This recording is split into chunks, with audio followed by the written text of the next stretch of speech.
Assalamualaikum warahmatullahi wabarakatuh. Bismillahirrahmanirrahim. Alhamdulillahi rabbil alamin. Salatu wassalamu ala sayyidina Muhammadin wa ala alihi wa ashabihi ajma'in. Amma ba'd. Santri digital saya yang ada di studio atau manapun semua kalian berada. Pada kesempatan kali ini kita akan kembali ngaji bersama kitab fikih yang sangat masyhur di kalangan kita, yaitu kitab Qurratul Ain Muhimmatiddin yang merupakan matan dari kitab Fathul Mu'in.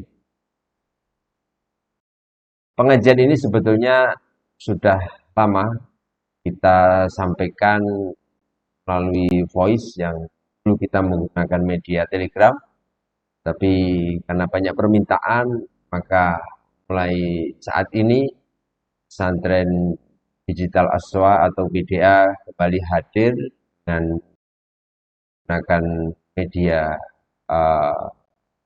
video atau YouTube. Semoga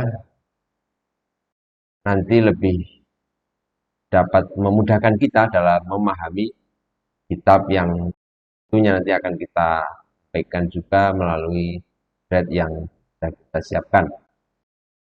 Oleh karena itu, kepada semua santri digital, mari bersama-sama kita tata niatan kita mulai ngaji bersama.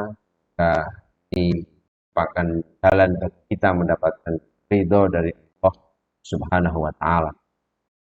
Mari bersama-sama kita mulai dengan bertawasul. Semoga bacaan Fatihah kita dapat memberikan keberkahan bagi kita dalam kaji kitab pada kesempatan kali ini. Ila hadratin Nabi Mustafa Muhammadin sallallahu alaihi wasallam wa ila hadratin jami'il musannifin wal mu'allifin wa khususan mu'allif hadal kitab Qurratul Ain bi Muhammadiddin Syekh Zainuddin bin Abdul Aziz bin Zainuddin Al-Malibari ila hadrati jami'i syekhina wa masyayikhi syekhina wa ila hadrati Mahmuduri Simah Abdurrahman Ahmad Tori syai'ulillahi lahumul fatihah. A'udzu billahi minasyaitonir rajim. Bismillahirrahmanirrahim. Alhamdulillahi rabbil alamin. Arrahmanir rahim. Maliki yaumiddin. Iyyaka na'budu wa iyyaka nasta'in. Ihdinas siratal ladzina an'amta 'alaihim waladdallin. Amin. Bismillahirrahmanirrahim. Sebelum kita memulai ngaji bersama kita dari kitab Qurratul Ain bi Muhammadiddin, perlu kami sampaikan bahwa kitab ini dikarang oleh Syekh Ahmad Zainuddin bin Abdul Aziz Zainuddin bin Ali bin Ahmad Al-Ma'bari Al-Malibari Al-Hindi, seorang ulama yang berasal dari India Selatan, yang mengatakan beliau wafat pada tahun 908 Hijriah dan ada kaul yang lain mengatakan 900 sekian, 990-an. Tidak ada kejelasan pasti. Tapi kita semuanya tahu bahwa Syekh Ahmad Zainuddin pengarang kitab Qurratul Ain ini juga mengarang banyak kitab yang antara lain kitab Al-Istidad lil Maut wa Su'alil Kubur, ada kitab Qurratul Ain yang akan kita bahas bersama, kitab Fathul Mu'in syarahnya Qurratul Ain ini juga pengarangnya Syekh Zainuddin, ada juga kitab Irsyadul Ibad, ada juga kitab Tuhfatul Mustahidin. Kitab Qurratul Ain ini membahas tentang fikih mazhab Syafi'i. Kitab ini mungkin kalau nanti kita pelajari bersama berbeda dengan kitab-kitab yang umumnya seperti Fathul Qorib, Fathul Wahab. Kalau di kitab-kitab fikih yang lain biasanya memulai pembahasan dengan bab taharah. Tetapi dari kitab Qurratil ini tidak dari bab toharoh, tapi langsung kepada bab sholat. Secara otomatis nanti di dalam itu kan ada pembahasan-pembahasan tentang toharoh, sehingga pembahasan toharohnya nanti ada di belakang sambil membahas tentang syarat rukunnya sholat. Ini yang menjadikan kitab ini beda dengan kitab-kitab yang lain. Juga ada beberapa bab yang memang tidak ada dari kitab Qurratul Ain ini, walaupun tidak banyak, tentang sedekah, tentang beberapa hal, nanti akan kita bahas bersama, dan saya akan membacakan matan, menggunakan makna ala pesantren, dan nanti langsung akan saya ulas. Silahkan nanti santri-santri digital semuanya, jika ada hal-hal yang perlu ditanyakan, tolong nanti bisa disampaikan lewat WA atau lewat komentar yang ada di YouTube. Semoga secara rutin nanti sebulan sekali kita akan mengumpulkan pertanyaan-pertanyaan dan akan kita bahas bersama. Mari kita mulai bersama. Bismillahirrahmanirrahim. Qala al-musannifu rahimahullahu taala wa nafa'ana bihi wa bi ulumihi wa bi asrarihi daraini amin ya rabbal alamin. Bismillahirrahmanirrahim. Bismillahi kelawan nyebut asmani Allah. Ar-Rahmani kang welas asih ing dalem donya lan akhirat. Ar-Rahimi tur kang welas asih ing dalem akhirat bloko. Kitab ini dimulai dengan bacaan basmalah yang artinya dengan menyebut nama Allah yang Maha Pengasih lagi Maha Penyayang. Tentunya kita semuanya tahu bahwa basmalah ini merupakan salah satu ayat yang ada di Al-Quran yang sangat banyak sekali fadilahnya. Kalau kemarin santri-santri semuanya ngaji dengan Bapak Nur Hamid, kitab Uqudul Ijan, di sana disampaikan manfaatnya bacaan basmalah. Memang kita sebaiknya dalam melakukan semua aktivitas selalu diawali dengan membaca basmalah. Ada keterangan sedikit dari lafaz Allah yang ada dalam Bismillahirrahmanirrahim ini, asalnya adalah lafaz ilahun. Ini isim jenis yang artinya adalah semua sesuatu yang disembah atau sesembahan. Kalau bahasa Indonesia mungkin Tuhan. Itu bahasa Arabnya adalah ilah. Kemudian ketika dima'rifatkan dengan al dan hamzahnya dibuang, maka menjadi lafaz Allah. Ketika itu sudah menjadi lafaz Allah, maka yang dimaksud di sini adalah digunakan untuk zat yang disembah secara hak, yaitu Allah Subhanahu. Maka nama Allah ini tidak boleh digunakan untuk menjadi nama orang. Walaupun karena kita sangat cinta kepada Allah, tapi nggak boleh kita menamai seseorang dengan nama yang mulia. Alhamdulillah utawi sekabehane puji iku lillahi kagungane Allah. Ada kesalahan ketik ini sedikit. Alladzi hadana kang tuduhake Allah ing kita lihadza maring ikilah taklif. Wa ma kunna lan ora ana kita iku linah tadiya teka oleh pituduh kita laula an hadana amun ora ana utawi oleh tuhake ing kita sapa Allahu Gusti Allah. Segala puji bagi Allah yang telah memberikan petunjuk kepada kita dalam penyusunan kitab ini, dan tiadalah kita akan mendapatkan petunjuknya jika Allah tidak berikan hidayahnya kepada kita. Hidayah tunjuk Allah itu tidak datang sekonyong-konyong karena kehebatan kita. Wa ma kunna linahtadiya itu maksudnya kita tidak mungkin akan mendapatkan hidayah begitu saja tanpa ada petunjuk. Saat ini kita semuanya belajar ngaji bersama. Kalian semuanya membuka YouTube, mengikuti pengajian ini mendapatkan hidayah. Ini petunjuk dari Allah.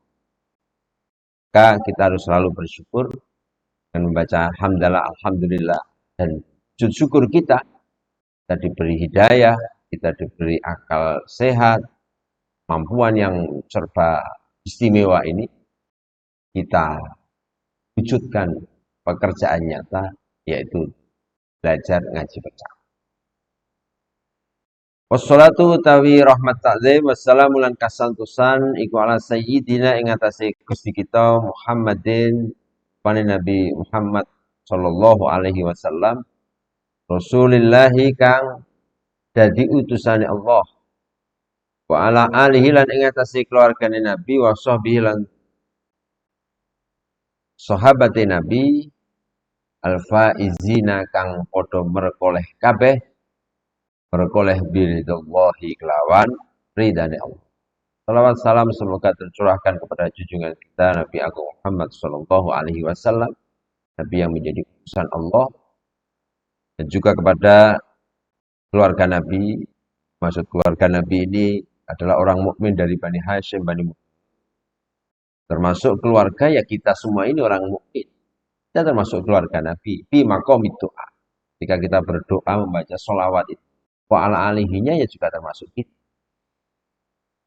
Dan juga kepada sahabat Nabi. Sahabat Nabi adalah orang-orang yang hidup di zaman Nabi. Ada yang mengatakan adalah orang yang melihat pada Nabi. Ada yang mengatakan bahwa harus yang sudah balik. Tapi dalam kitab I'anatul Talibin disampaikan walaupun dia buta, dia masih kecil, tapi dia ada di masa Nabi, sugeng hidup. Itu termasuk sahabatnya. Wa ba'dulan ing dalam sause ma taqaddam. Fahadha mongko utawi ikilah al-muallaf al-hadir. Apa yang akan susun ini iku muhtasarun kitab muhtasar, ringkesan, kitab yang sangat singkat tapi padat. Bil fikih ing dalam fikih la madzhabil imami ing atase madzhab Imam Asy-Syafi'i kang bangsa Syafi'i rahimahum muga-muga melasi ing Al-Imam Asy-Syafi'i sapa Allahu Gusti Allah taala.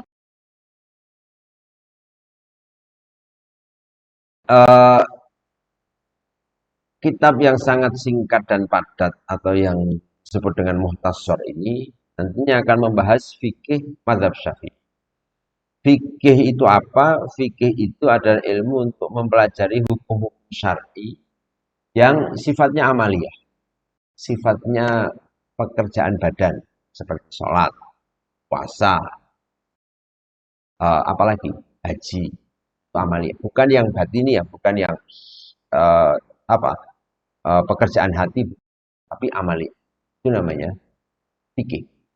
Yang itu diambil atau digali dari dalil-dalil yang terperinci. Ada dari Al-Quran, ada dari hadis, ada dari qiyas dan ijma atau kesepakatan.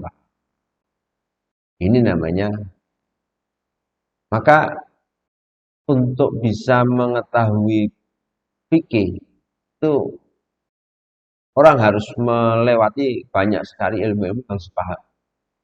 Maka kita mengenal istilah mujtahid, orang yang berijtihad, orang yang memang bisa menggali hukum dari Al-Quran, dari hadis. Seperti Imam Muna Asy-Syafi'i, beliau adalah seorang mujtahid yang kita kenal dengan Imam Madhab, yang semuanya ada 4, ada Madhab Hanafi, ada Madhab Maliki, Madhab Syafi'i, dan Madhab Hambali. Yang keempat madhab ini, kalau menurut beberapa kitab menyampaikan bahwa ini adalah madhab yang sudah sangat sempurna. Ide-ide atau hasil istihadnya ini terkodifikasi dengan baik. dibukukan berupa kitab-kitab yang kita pelajari di pesantren. Sehingga menurut kita Ahlus Sunnah wal Jamaah An-Nahdiyah NU, orang NU itu adalah orang yang mengikuti salah satu mazhab empat. Memang boleh kita mengikuti mazhab mau Hanafi juga boleh, Maliki juga boleh. Tapi kita memang harus tahu persis kalau mengikuti salah satu mazhab harus satu paketnya. Dan di Indonesia ya, tentunya kita tahu yang mayoritas adalah Syafi'i, dan kitab ini akan membahas tentang fikih menurut mazhab Syafi'i. Sampai tuhulan ngarani sapa ingsun ing mukhtasar bi qurratil ain himmatiddin kelawan aran qurratil ain bi muhimmatid. Artinya ini bisa menjadi penyejuk hati dalam beberapa perkara penting urusan agama. Rojian hale ngarep-arep minar rahmani saking Allah dat Rahman. Ayan tafiai ento ngalap manfaatihi kelawan mukhtasar supaya adzkiya pira-pira wong kang limpat. Mantakira lan yen adem bihi kelawan mukhtasar apa ini peninggal ingsun godan ing dalam dina sesuk. Innadzari sebab ningali ila wajhihi maring wajah atau zat Allah al-karimi kang mulya rotan ing dalem esuk wasian lan Imam atau Syekh Zainuddin sangat berharap dengan karangan yang sangat singkat dan padat ini betul-betul nantinya bisa memberikan kemanfaatan di orang-orang yang azkiya, orang-orang yang pintar, orang-orang yang bisa berpikir. Dan ini bisa menjadi apa namanya sesuatu yang menjadikan hati kita sejuk, sesuatu yang menjadi wasilah di hari akhir nanti bisa langsung an-nadhar ila wajhil karim, lihat zat muliaan Allah bukrata wa asyiyah. Bukrata wa asyiyah ini maksudnya memang kalau kita lihat dari kitab Fatihul ada keterangannya begini. Kalau kitab I'anah bahwa nanti di akhirat itu ada yang bisa langsung syahadah melihat Allah terus menerus. Tapi ada yang cuman sesaat, ada yang pagi sore. Itu tergantung apa namanya keimanan dan tentunya ketakwaan. Maka ketika disampaikan bukrata wa asyiyah ini termasuk sudah yang makomnya tinggi, yaitu bisa zat Allah terus kita juga berharap dari pengajian kitab ini nantinya semoga Allah juga selalu memudahkan kita dan kita bisa bersama dengan para alim, para kiai, sonik kitab Quratul ini. Amin. Itu mungkin sebagai pembuka pengajian kita. Sekali lagi kami ajak kepada santri-santri digital, alumni Subhanil Waton khususnya untuk kembali sesaat untuk ngaji bersama, karena dengan mengaji ilmu-ilmu yang telah kita dapatkan di pesantren akan kembali hidup, menghiasi diri. Kalau kita sudah tidak mau mengaji, ilmu yang ada dalam diri kita itu selama-lama akan hilang, sehingga kita akan kembali bodoh dan kita tidak mengetahui aturan-aturan. Itu yang bisa kami sampaikan. Terima kasih kepada semuanya. Mari kita berdoa bersama. Bismillahirrahmanirrahim. Allahumma inni istauda'tuka ma qara'tu wa ma fahim fardud ilayya inta hajati ilaihi. Terima kasih. Assalamualaikum warahmatullahi wabarakatuh.